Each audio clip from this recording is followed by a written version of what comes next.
some technical problems, and Doc went to pick up his truck, and so we're late. So apologies.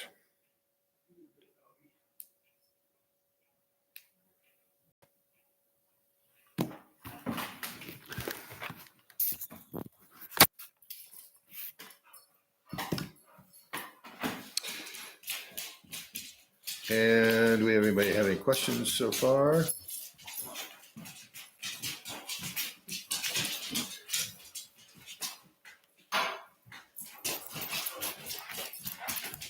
I got to Gavin, the lady that I picked up the truck from, and I kind of forgot that I needed to be home. Well, you're here now.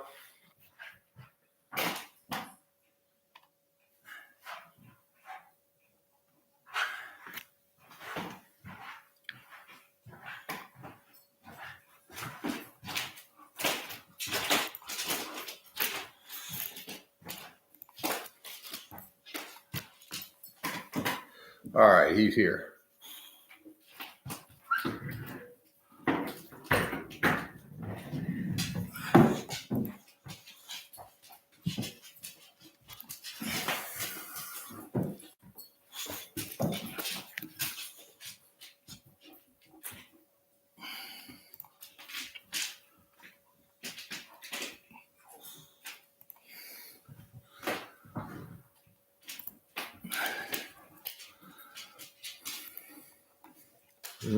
Okay.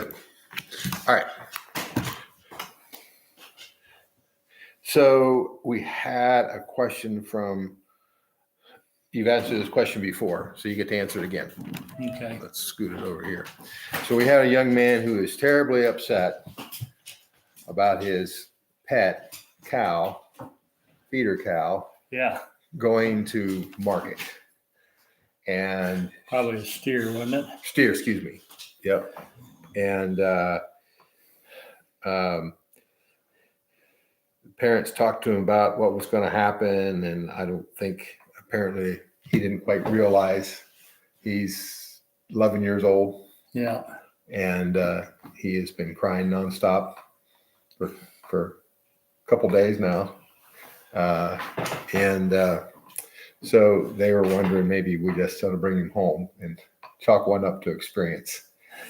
So you've been over this before, but for our audience, why don't you go ahead and kind of repeat what your guidance is for maybe preventative and maybe any thoughts you can think of for a very attached young person to their steer or their whatever animal they have. Yeah. Well, basically what it amounts to is if they are exhibiting a project that's going to go to market ultimately, whether it be a steer, a lamb, or a pig or whatever, it's important to talk about in the early going with the animal that, hey, we're getting this animal ready to show, and ultimately he or she will be sold to the highest bidder in an auction.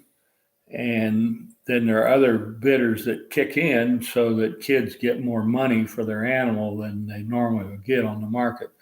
And that's part of the normal process. And I, quite honestly, frankly, as a kid, I had some tears over that sort of thing, but I knew up front what was going to happen. And I believe most kids do know that sort of thing. And I believe it's parents' responsibility to talk about the birds and the bees and what's ultimately going to happen with the calf and so forth, rather than, that's the worst thing you can do, is to take it back home and say, well, all right, child, we won't do that. Okay, so your guidance to the parents would go ahead and move forward with it's important to talk to them ahead of time. Yeah, and tell them what's going to be happening. Yes. So a little bit of counseling on that is going to be going a long way. Right. So, but stick to your guns. Take the animal to the market. That's right. Well, take it to the junior livestock sale, because that calf will sell for a real premium. and make significantly more money for the exhibitor. Okay, I had a question. Has anyone ever used socks on their sheep instead of leg wraps? I don't know of anybody doing that, but I can already tell you that that is not as good as putting a leg wrap on. If you need a lamb that needs to take some swelling out of their legs or make it straighter or whatever, leg wraps work far better than a sock. Well, that's what they're designed for. Yes. Yeah. Okay.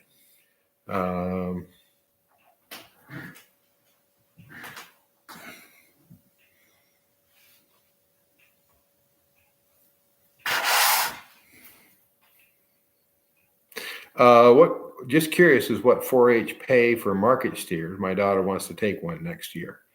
So do you touch on any of that in your books about expectations for what they might bring or what have you? I do not. I can suggest, though, that they are probably going to sell for top market price at that time. And then traditionally, buyers get together and kick in a premium and going through livestock sales. In other words, if a calf would normally at market be worth $800 or something, nowadays it's more than that. If the calf's worth a couple $1,000s, then typically the 4-H community, I'm talking about parents and business people and this sort of thing, will kick into a fund, and oftentimes that child might get a $200 or $300 premium above what the market is. Now, if the calf or lamb or pig won a championship, you can count on the price maybe sometime be as much as double of what the market value is. Okay, thanks. What's the trick? I always feel like my goats are getting fat without adding muscle. So you've had some guidance on that in the past. Well, basically, it's a little late now. This is for next year. We're talking next year. Basically, put a halter on them and walk them a half mile or a mile every day in the cool of the evening or in the early morning and get some exercise into them. And then there are things also that feed additives that are legal that you can purchase feed with these in them. For instance, monensin or something like that that will add to muscling. So there is some things like that that are legal products to help out on the muscling. And from a human standpoint and an ignorant standpoint on our part, exercise, is that going to help them? Yes, it will. Okay. I have a Highland cow. Am I even able to show him at all? I don't know where, only because I don't know of any classes for Highlander cattle. And certainly if you find a show that has a class for that, go for it. But they're relatively rare. Their muscling isn't very well developed. They're not attractive as a meat animal, particularly. They're obviously often a pet or a novelty that somebody has out in the pasture. And so I think it's difficult to find a place for a Highland calf to fit in unless you find a fair that has Highlander classes. And the Highlander cow is as you said before, is fairly rare these days. That's right. And why might that be? Well, they were a Scottish breed. They don't have great muscling. They grow slowly. Economically, they don't command premium, therefore aren't as profitable, and that's kind of thing. And so you'll see sometime with someone having one or two Highlander cows out in a pasture field or whatever. But they just, as far as profitability, you're going to have to find some other way to make them profitable besides raising them for meat. Okay.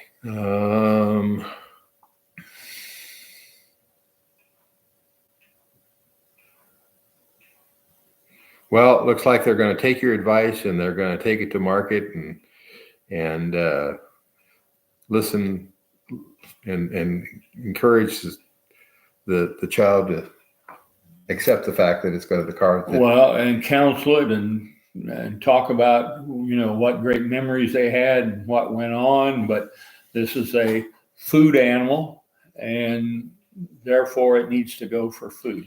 Did you have the animal you became attached to? Was that a steer or a pig, or what was that? Usually it was a pig. Yeah. But nonetheless, I confess, when I was a kid, I went off and cried for 5 minutes afterwards, but I got over it. Yeah. So you got over it. Yes. Apparently, you're none the worse for wear. No. And I had lambs, the same sort of thing. Lambs, pigs, and I really only showed bovine animals a couple times.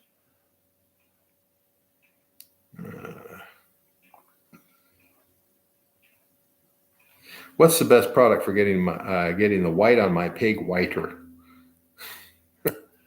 Now that's a tough one. You got to work on that and be concentrating on using the type of bedding that they're not going to stain them and the like, and get out there and scrub them good and that kind of thing, and maybe even use a dilute Clorox, a low level of Clorox in it to try to. I assume he's wanting to be white. Yep. And do some things like that. Okay. But some of those stains, particularly on the knees and the hocks, it's very, very difficult to get them out.